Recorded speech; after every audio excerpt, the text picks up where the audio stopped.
In the 19th century, Britain had finished its industrial revolution and global expansion. China, from its high times, began to decline, and the fates of the Great Britain and Mandarin Qing were very closely connected to the personal fates of two women.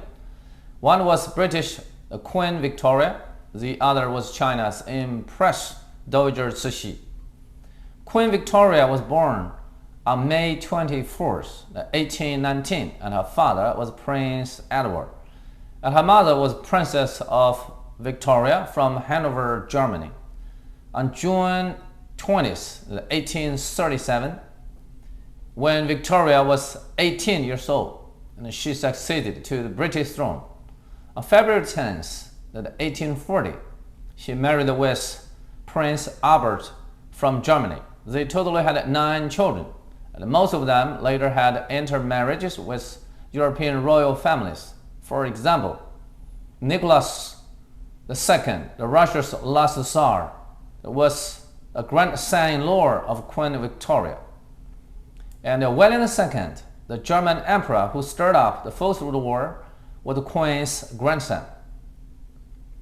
Many of the royal family members in Norway, Denmark, Greece, Spain, Romania, and Yugoslavia that was descendants of Queen Victoria, and she was also called the Grandma of Europe. Empress Dowager Cixi was born on November 29, 1835. 16 years younger than Queen Victoria, Cixi was originally named as Yehanala, and her father was an official in the local government. Her mother was Fu Chashi. In March 1852, when Cixi was 17 years old, she was chosen as a concubine for Xianfeng Emperor. In 1856, she bore a son, who was the future Tongzhi Emperor. In 1861, Xianfeng Emperor passed away at the age of 30, and the 5-year-old Tongzhi succeeded to the throne, and Cixi was endowed as Empress Dowager.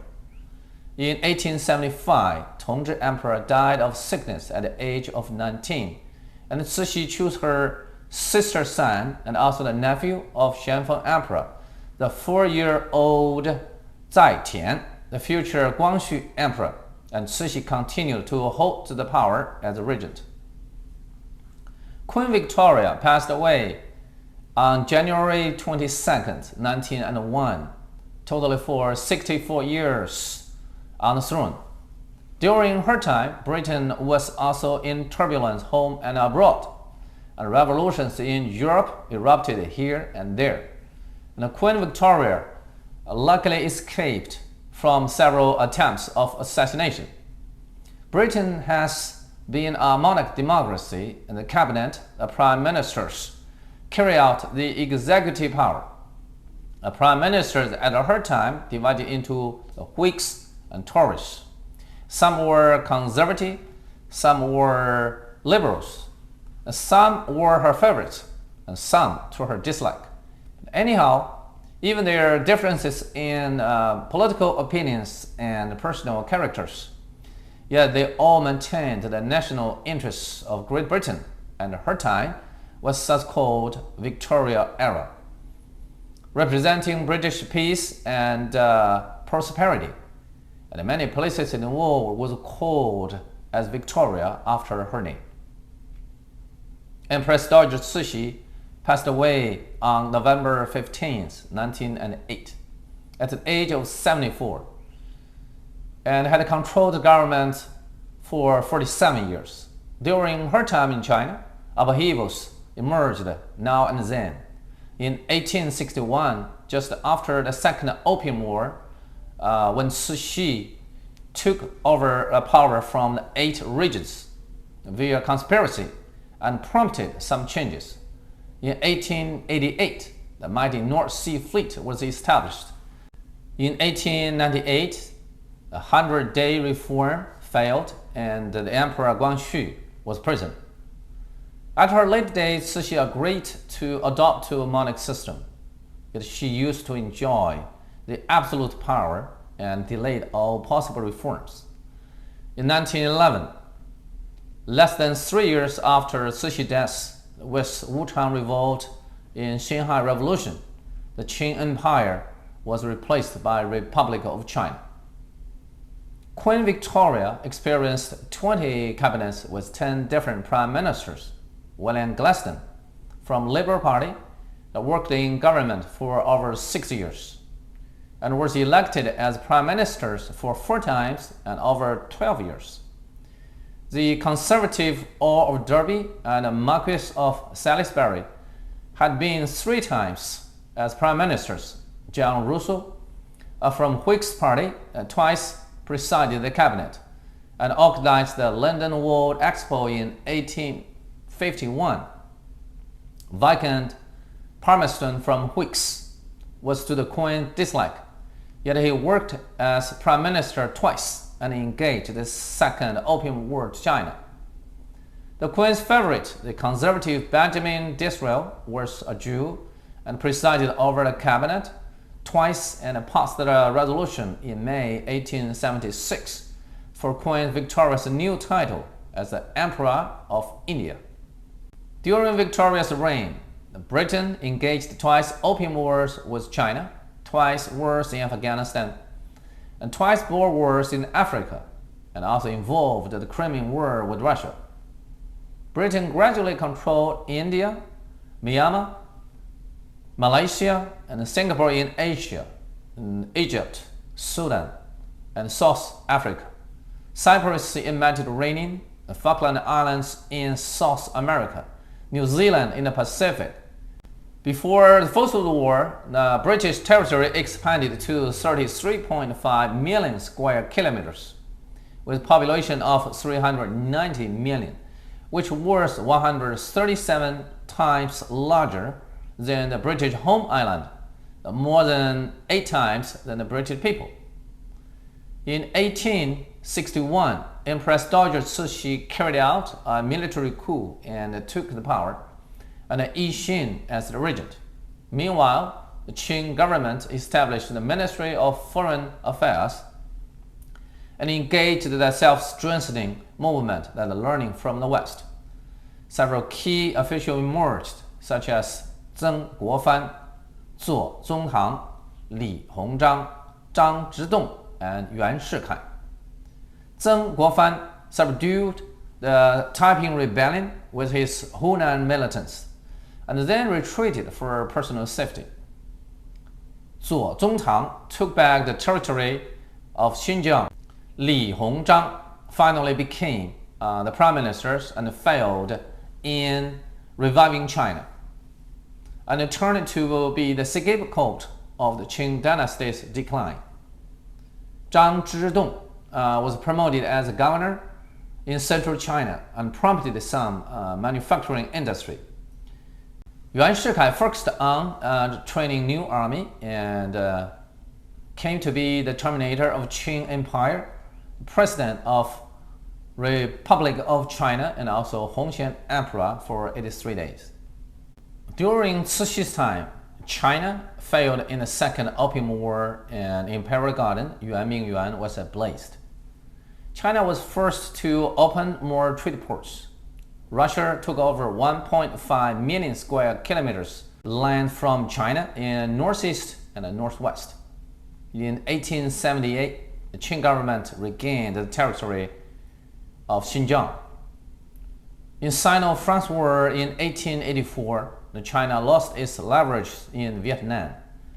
In 1894, the Sino-Japanese War, China's navy was totally destroyed, and Taiwan ceded to Japan.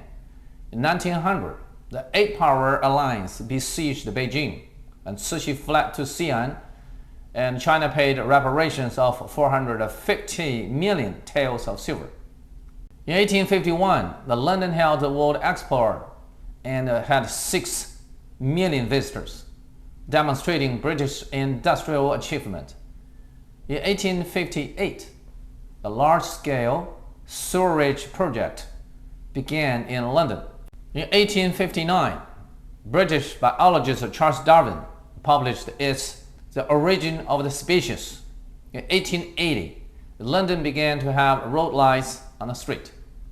1891, Britain passed mandatory education law. Its population increased to 32.5 million from 13.9 million. The British culture and literature also boomed with many well-known novelists such as Vanity Fair by William Thackeray, Oliver Twist, David Copperfield, and Hard Times by Dickens, Jane Eyre, and Wuthering Heights by Bronte sisters, The Test of Dowager by Thomas Hardy, Sherlock Holmes by Conan Doyle, The Wordsworth Poet, and The Couple of Robert Browning. Mrs. Browning's The Sonnet of the Portuguese was representative of the romantic love poems. China was basically a small farmer economy and craftsmanship. With self-strengthening movement on the horizon, in 1862, Beijing set up the Translation Academy and prepared for overseas students. A batch of state industries in foreign trade, textile, manufacturing, mines, and steel factory were established. In 1876, China saw its first railroad. In 1881, China began its telegram business, and accordingly some progress had been made in postal service, banking, and education. China at that time still continued the traditional meritocracy system with imperial examinations. The novels were excluded from social mainstreams.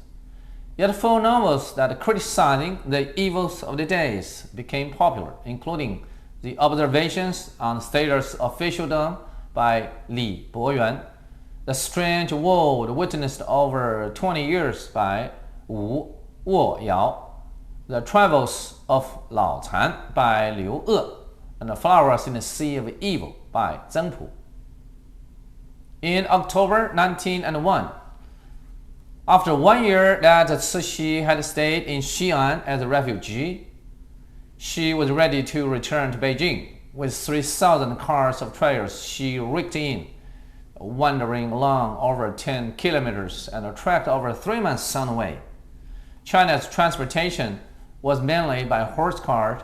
It reviewed the lag behind and the distances from the west.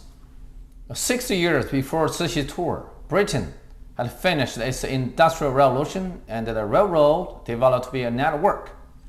In 1842, the Queen Victoria and Prince Albert took the train by 30 kilometers per hour, nervous but excited. Later, China introduced the train. Cixi didn't like it due to its noise and black smoke, disturbing the serenity and feng shui of Qing Empire. So some trains were adapted to horsepower or manpower. Empress Dowager Cixi calculated in power struggle, inadequacy in better governance. In 1894, when Sino-Japanese War was imminent, she took some of the Navy budget for a celebration of her 60 years anniversary. The Queen Victoria, from initial stubbornness, and gradually learned to keep balance between her personal willingness and national interests. In 1897, the Britain convened colonial meeting for a grand ceremony for the 60-year anniversary of the Queen's taking the throne. Queen Victoria and Empress Dowager Cixi both were powerful women of their time and both controlled a big empire, yet resulted in great differences, with one turned to be an empire that with the sun never set, but the other declined and soon collapsed. Whether the merits or the fault, all left to the judgment of future generations. Thank you for your joining in, and see you next time.